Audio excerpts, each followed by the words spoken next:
back to you, Nate. Just like as far as things that like a little more big picture than anything we've specifically done or not done. But like what are some of the like themes or sort of like big picture kind of like ideas that you're hoping that we'll be able to explore in this campaign, or like if we've already started exploring them to like get deeper into, if any? Yeah, I mean, I think for one, a big piece of it is that you're in a post-apocalyptic world essentially. Most D&D games take place in a post-apocalyptic world, whether you kind of acknowledge it or not. Like, the notion that there's this like lost magic or lost crafting that was, something people were capable of in the past but can no longer do, right? But it's much more direct in the Shattered Kingdom, right? And I think that, um, to me, I'm thinking through like how do people uh, kind of, and maybe I don't know, maybe this is like tied to like my feelings on the pandemic and everything else, but like how do you pick up the pieces after a world shifting apocalypse and like, you know whatever, it's been 1,000 years and whatever's going on now is like it is normal, right? It is whatever normal is, like this is where we're at. um, and kind of how have like different peoples who are in different have different types of cultures or different types of what's the word I'm looking for, privileges, pick up the pieces differently, and what do we rebuild the same. I could think of like some of the hierarchies that we see played out across the different families, versus what do we rebuild and try to do better. And so I see like the Jukid Empire was very much, in my mind, similar in many ways to Lug, right? Which is like, in my mind, like very loosely ancient Greece, right? It's as far as like, it's essentially a city state. There's a lot of politics. The politics are, depending on who you talk to, revolutionary or corrupt or both. Um, but it's very hierarchical, right? And then you've got somewhere like Bastion, which is again more directly the remnants of the old empire, and they have chosen a very different route. And how do you do that well? I think originally I almost had like Bastion as like this sort of like, as this is like a weird framing of it, but almost like a Mary Sue like character, but as a place where it's like, they did socialism, they did it well, and everything's great. And one, like that just didn't make sense, and two, if anybody is smart enough to like make that work, it's certainly not me. So like it became, what are they doing well? What are they trying to do new and differently, and what are they recreating, whether they intend to or not? And so we see that with, for example, the goblins are not really well cared for in Bastion. You've heard rumors of them being kind of used as like throwaway soldiers, right, with Big Guts clan and things like that. Um, so I think, to me, like on a grand scale, it's kind of like, what do we identify as so important that we need to rebuild, and what is so important to us that we decide to rebuild it, even if it's by accident. And then more kind of like concretely, in like what the party is going through. I think there's a lot about like, I think there's a lot that has to do with legacy, uh, and like the again like the things that we are leaving behind. So like for Tosha, you have your character's mother is obsessed with legacy, right? Tosha is their mother's legacy, whether they want to be or not, and what are they doing with that for themselves? Mama is an old elf, kind of staring down the barrel of the fate, and what is her legacy, what is she leaving behind, and what's important to her to keep with her, right? Um, Callie has a very similar, right? Her people lost their kingdom essentially, and are nomads now, of a sort. So then, what's important. Callie has talked about possibly, like, could they have a home again, and people from Callie's home have split off to try and do such. We haven't really engaged with that, but I'm really curious to see where, like, I think the initial notion is like, oh, these are renegades who broke away and took, one of our caravan essentially. um, but also they're kind of doing something similar to what I think Callie would like to do, which is like bring them home, create, whatever, new home for them. So I think that, the notion of like legacy and then picking up the pieces after a fall, like, these are I think kind of some of the big things that we see. And also, like, again with the fade, and with more directly with the uh, uh, interaction you just had with the hag, right? Like, what is worth saving and what is worth giving up to save those things. And I think most D&D games do end up playing into that particular question, like, very well, because if you play long enough, you have to make sacrifices, you have to make choices, and how do you decide what's worth saving and what you just have to let go.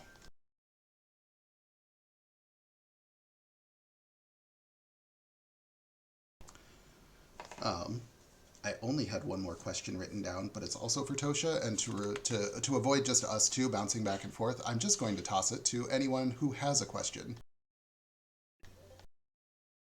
I have a question for Elias slash Colin, because you do a lot of campaigns and you do a lot of DMing. What is it about Elias um that speaks to you? Like, is there part of him that is familiar to you, or like part of you that you feel like you're bringing forward with this? Because yeah, it's role play, but we're also essentially actors taking on a character. What part of Elias resonates with you? Um, so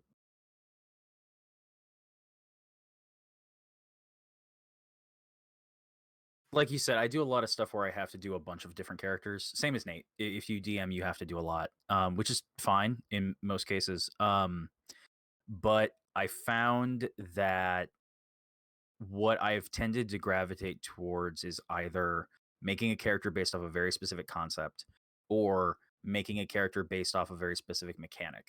And for Elias, the mechanic was very specifically the thief. It was, this is a type of character that I know can be done in the system. And this is something that you can do that I don't see done all that often personally. I know it happens. I've done it. I've encouraged people to do it. But at the same time, this requires a certain degree of mastery of the system that is hidden within a subclass that is sort of presented as like the default, which is sort of weird. Like, you look at the champion and that's not there. The champion is meat and potatoes, and I've never had a player pick the champion and not ask me to and not ask to change their subclass later. They always get bored and they want to switch something else, and I totally get that. I always allow them to do it, but um, the thief like appealed to me. I wanted to try to do it. I wanted to try to make it work. And the last character that I got to play for a long period of time was um a version of, we've been doing a Domains of Dread campaign for like the Shadowfell and Ravenloft and stuff like that, and we were trying to come up with like, the co-DM and I for that both knew that what we wanted to do is bounce between different domains, and we wanted to do a Domains campaign and not a Ravenloft campaign. And what that it gave us the opportunity to do is take a look at Ravenloft in particular and a couple other areas and go like, these are actually the main characters. Irina is the main character of Ravenloft to a certain degree. And Rudolph Van Richten and a couple of those characters are really big, but they're set aside as DM characters because of all their connections to everything. And the Cody M and I sat down and we were talking about like that doesn't apply as much if you're bouncing between places. So we got to have a player play Irina and be the main character of Ravenloft, sort of, without making other players feel like the whole campaign just wasn't about them, or that this other person was the main character kind of thing. For me, I played a knockoff of Abraham Van Richten.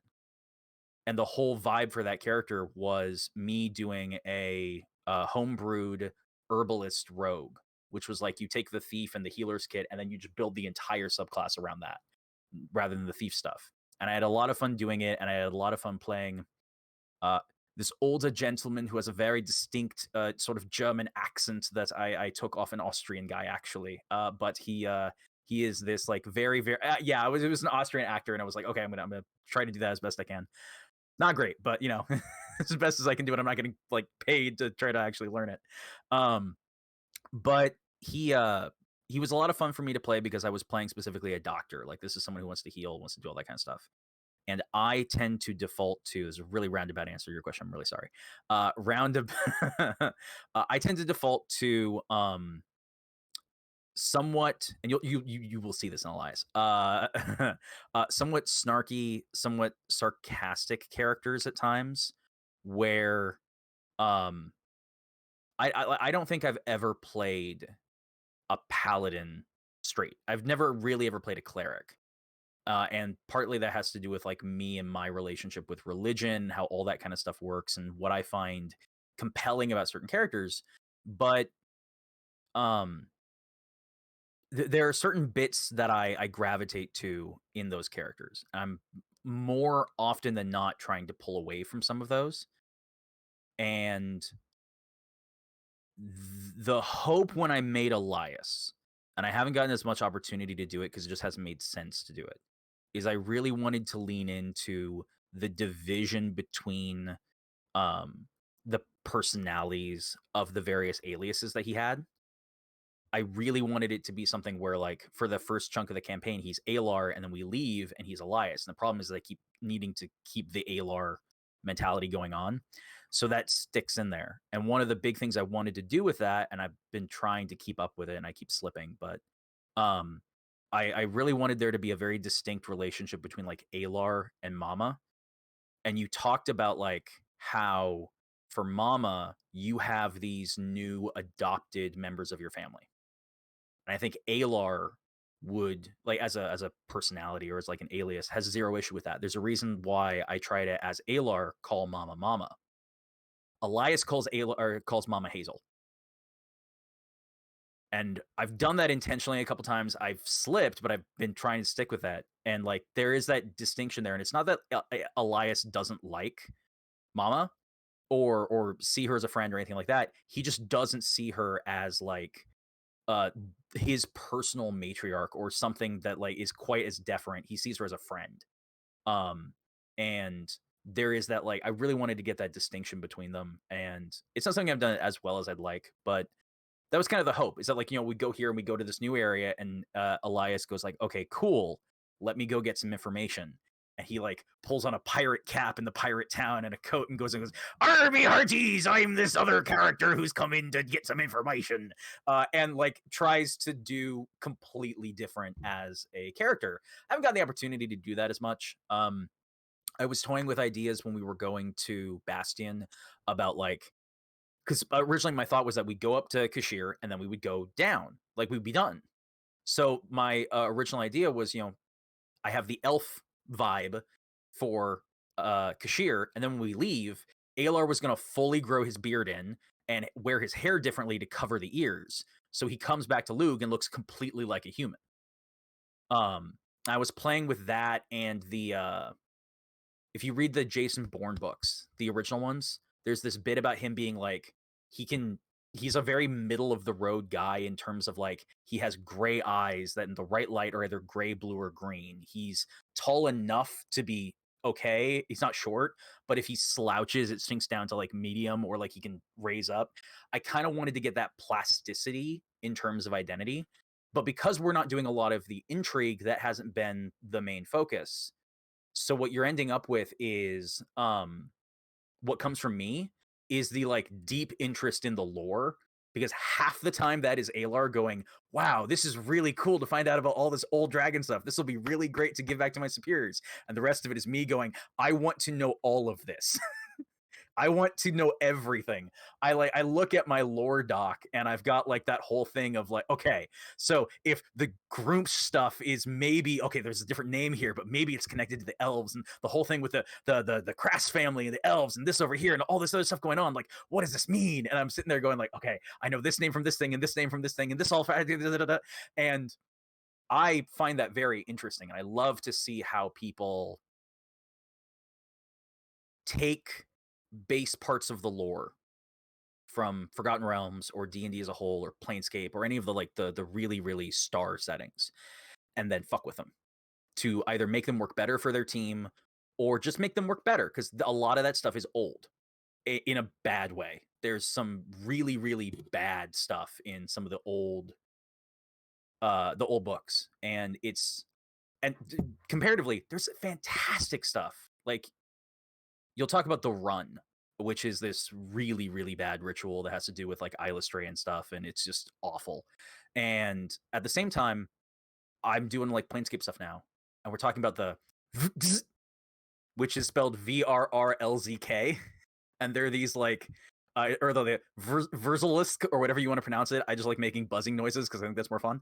But they're these like lightning elementals that live in the plane of lightning, and they are so cool and so fun, and I love them so much. They're my favorite Planescape thing because they're never used anywhere. I can do whatever I want with them. And getting to see Nate do that with Coralon and Sayanine and the Broodmother and all of that stuff, I always find really interesting. So I'm enjoying that deeply. I think that's sort of the thing that goes most into it is the like my own base personality, but then also just like lore. I want the lore. Elias wants the lore. Give me the lore.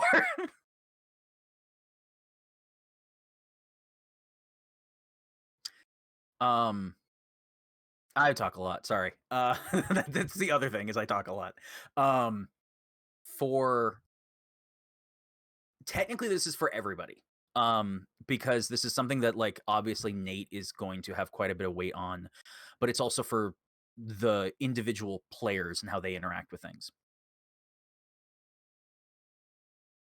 I am the kind of player who likes conflict to a certain degree in terms of like I don't need it. I don't want to necessarily cause it, but I enjoy seeing where characters and their motivations interact and conflict in some cases. So I am looking at that Ascension ceremony, and I am wondering what happens if Olenna basically says, you know, the Asher has picked me, and the first thing I'm going to do is wipe you all out. I am assuming like Tosha's like, okay, cool, let's go. We'll defend all our friends and all that kind of stuff. Like this, you've gone too far. We'll try to talk you down or whatever it ends up being. But I'm curious if we get to that point of like, there's some break between like Olenna or everybody else and Elena, or let's go with a Birchwood Crystal Tune because it's gonna make everything easier. And that distinction there of like my sister basically says, I'm going for this. I don't care if the Asher would prefer Olenna. This place has taken enough from us. I am taking something back. Priority-wise, Elias is going to side with his sister. So I'm just very curious how, or at least try to like knock her out. I don't know. Like if there's a way around it, he'd go for it. But if it's something where his sister is in trouble and he has to take somebody else out, he may do it. And I'm very curious as to like how people feel about PvP or the area around PvP, or like how that can interact between characters, because different groups do it differently and different people will respond to it differently.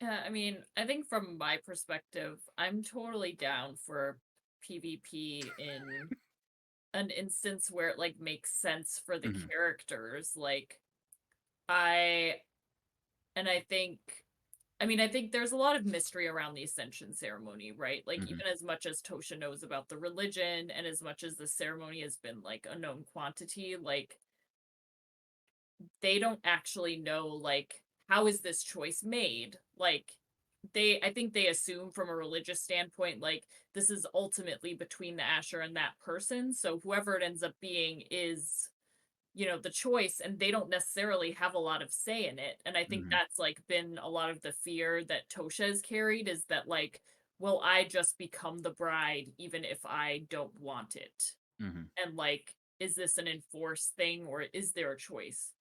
So anyway, like I think that's all pretty mysterious.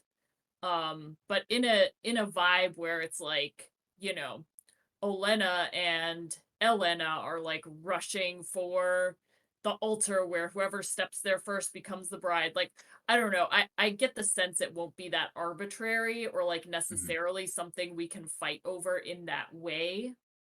But I think there is definitely a potential for conflict, because Hmm. I think as much as Tosha will stop anyone, I think, regardless of who it is, even if it is Olena, from hurting or like outright destroying everyone, I think they do kind of feel like if anyone deserves it, like in the people that they know of now more, it's probably Olena, because of just all the sacrifice and challenge she's been through, and because she's like from here and like knows the context of everything and is so devout, and just like all those things. So I think Tosha would say like she deserves it, quote unquote, over like Elena.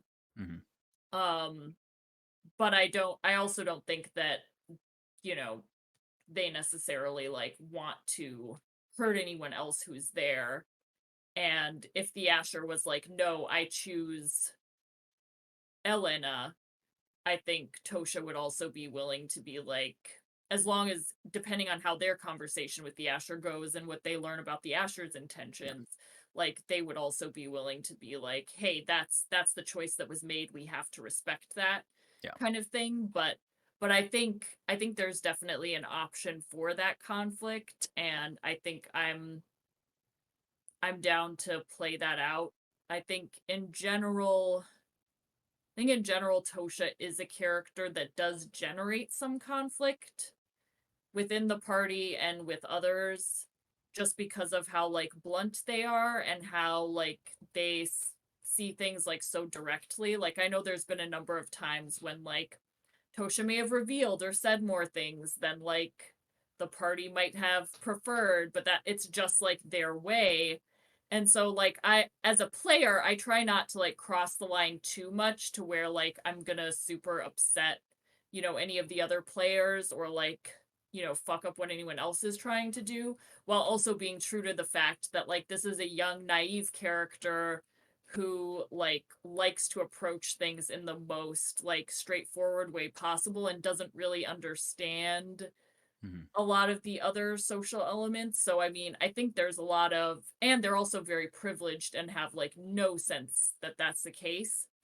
And so I think there's that sets up obviously like a high opportunity for conflict with other characters, NPCs, but then also within the party. And so I think that's something I'm definitely aware of, and I'm open to it happening. I've definitely had other experiences with PvP and D&D that have felt less good. Hmm.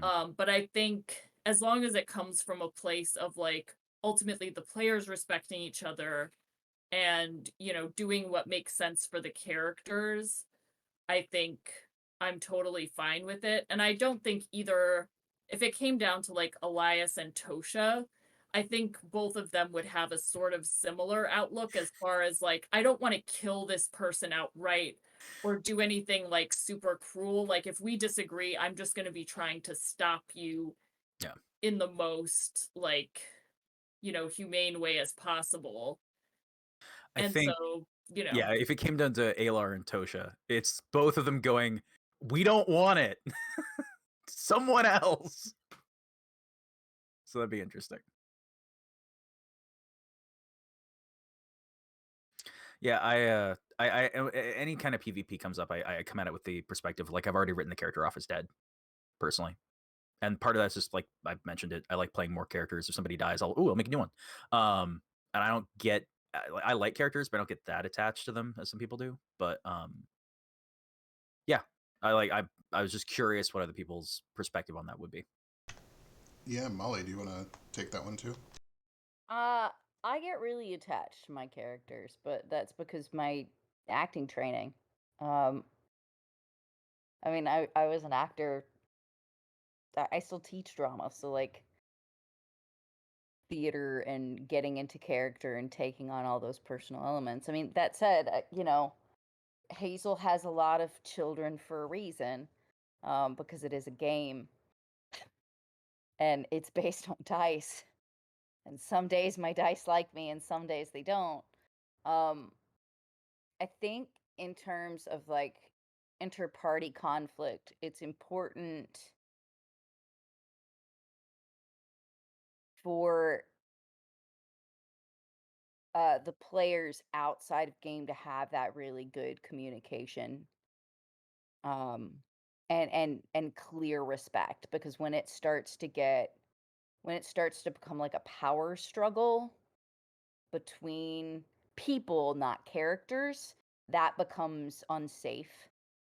But that's also like back to like acting for stage, and doing more ensemble based stuff, is just making sure that we're working as an ensemble for telling a story, for adhering to the rules of the game, for being what's true to the characters.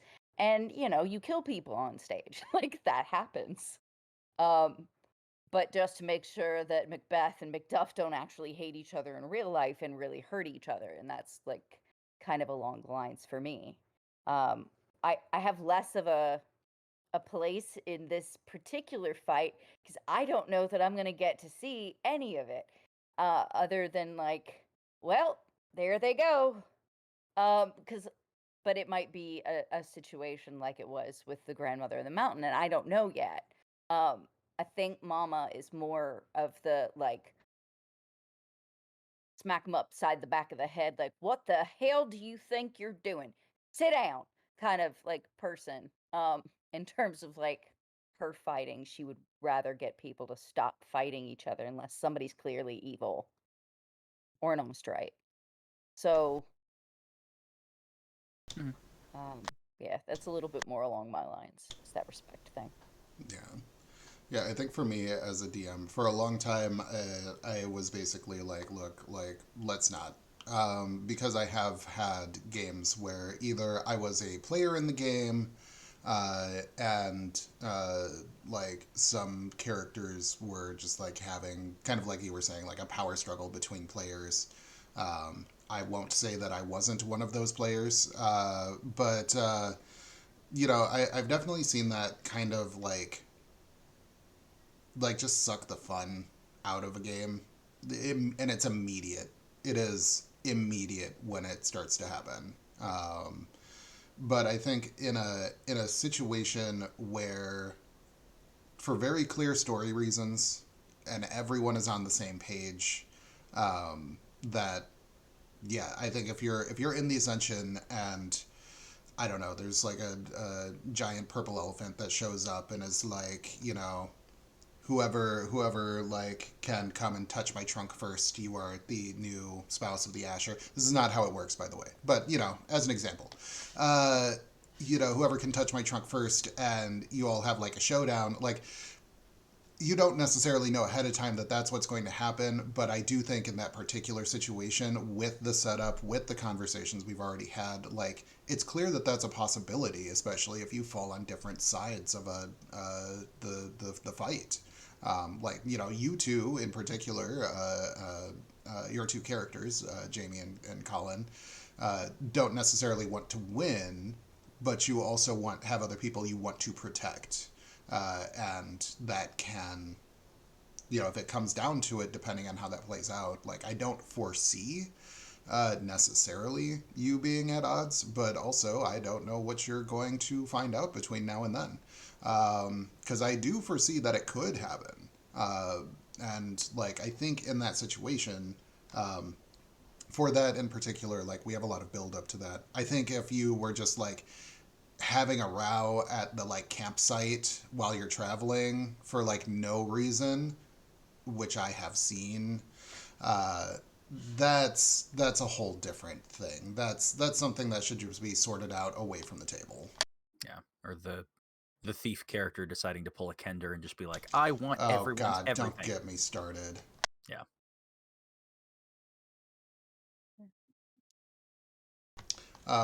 It's been about an hour and a half.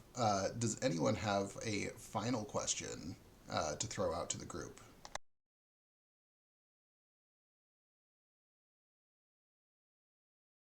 I'd like to know one of your favorite moments so far. Favorite means a lot of different things to different folks. So, what's one of your favorite moments so far? You wanna kick off the answers, Molly? Yeah. For me, it was Callie with the memory and the tea leaves in that room. Like that, I thought I was gonna lose my shit. Like it was so symbolic and beautiful, and just like the world that you built around it. I could actually see all of the things happening. So it was just such a lovely moment for my character, but it was also you were surprised and we were surprised, and it like everyone kind of like, for me that was just one of those moments where it was just like, and light fell, even though it might not have, but it felt that way. So that for me was one of my absolute favorite character moments, was when she wrote memory, and in and said it in blood, in Elvish, and the tea leaves, and it was just unreal. Yeah. You want to popcorn us? Uh, Jamie, let's hear from you. I'm kind of torn. Because always I hate questions where it's like pick one thing because I'm just invariably fail at being able to do that. So I'm gonna cheat a little and have two. I think one is the interaction with the hag. Just it was just so great. I love fae shit and like, mythology involving fae stuff and all of that. So it was just like super gratifying. And I had like planned some questions and some I came up with off the cuff, and like I was surprised and also like got useful things. The sacrifice like happened. It was all great. And then I think the second one was Tosha's interaction with Ramanari, and that scene, because I knew we had talked about Ramanari, so I like, knew kind of where she was and what she was doing, but like I didn't expect that type of interaction, or I didn't know how her personality was going to come across in the interaction. So I think I was equally surprised as Tosha was, which I think also helped that, just like from a role play perspective, like feel very natural, or like, oh god, this is exactly how awkward Tosha would be about all of this, because Jamie is also feeling awkward about all of this, because I had no idea this was like how that character would be, because it was also just so different from Kamishava. And so yeah, I would say those two were my favorite. And I'll popcorn to Colin. Y'all keep taking my answers. The grandmother of the mountain bit was great. I love anytime we get to sit down and just like interrogate someone. Or just have like a long conversation of like, we want to know all these things. So that was really fun. And I loved that bit for Mama and Callie and getting to listen to that. They're trying to find other stuff. There's like a mix between I love that, I hate this, and I'll get to that in a sec. And then there's like bits that like I love seeing a plan come together.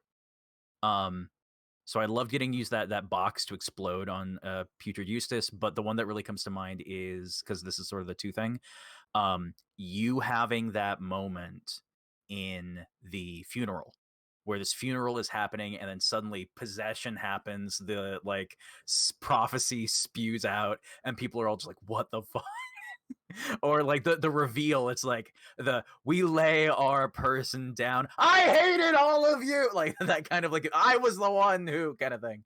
But at the same time that's going on, cut back to the room and I'm like, all right, I don't trust anything here. I'm gonna go hide behind this thing. Somebody comes out the door, immediately snipe them, and I just like reset the room, hide back down behind it. That I had a lot of fun with, and I like those moments a lot. And then for the thing that's like the I love that I hate this kind of vibe.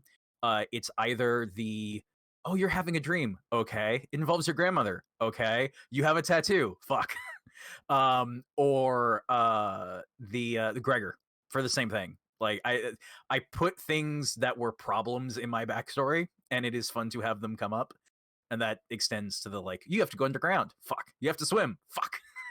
And just me being angry in character about having to deal with the things that I have done to myself effectively. Can I Um, add one more? hmm, Can I add one more? I love Derek making armor for Prickles. that was good. Yeah. Yes. Like, I love that so much that there's, these horses and then this pony, and the pony has armor and is going to outlive us all because that pony has more armor than I do. And That's he probably makes the other thing is like getting to watch Derek make stuff. That's why I kept trying to like find ways to like either help with projects or like come up with something else that's like, oh, we can make Kelly armor, we can do this, we can do that.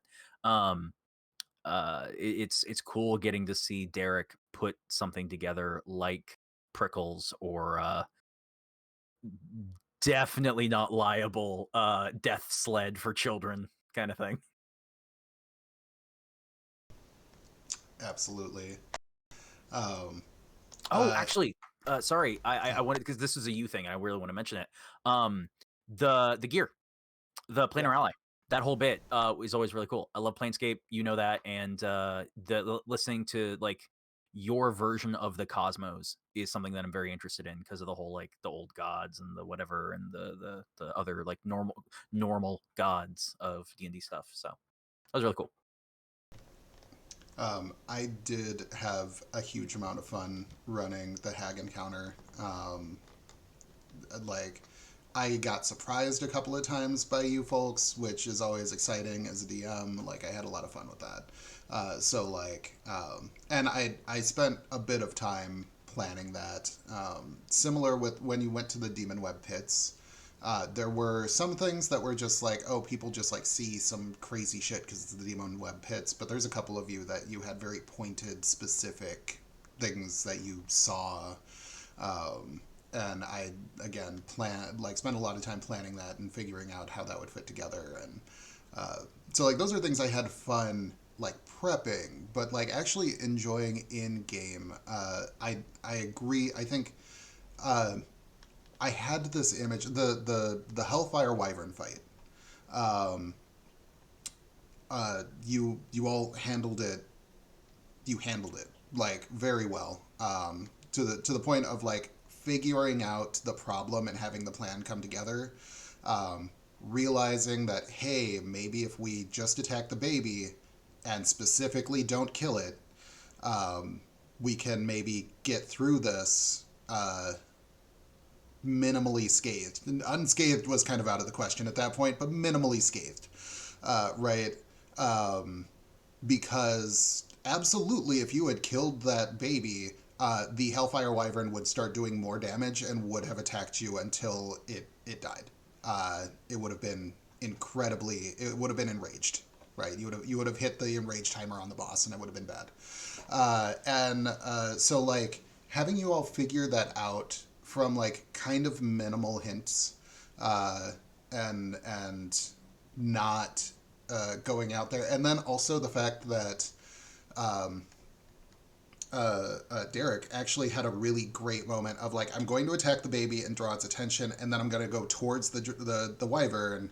So it's like completely attention away from the mouth of the cave was really clutch. And in my mind, it's like the goofiest little Don Quixote moment as he's like riding off towards the wyvern and being like, oh, it's right above me. But yeah, I think that was probably also like anytime I get to play like I want to play Birchwood Crystal Tune in a campaign. Like anytime I get to have Birchwood come on screen, I am having a lot of fun.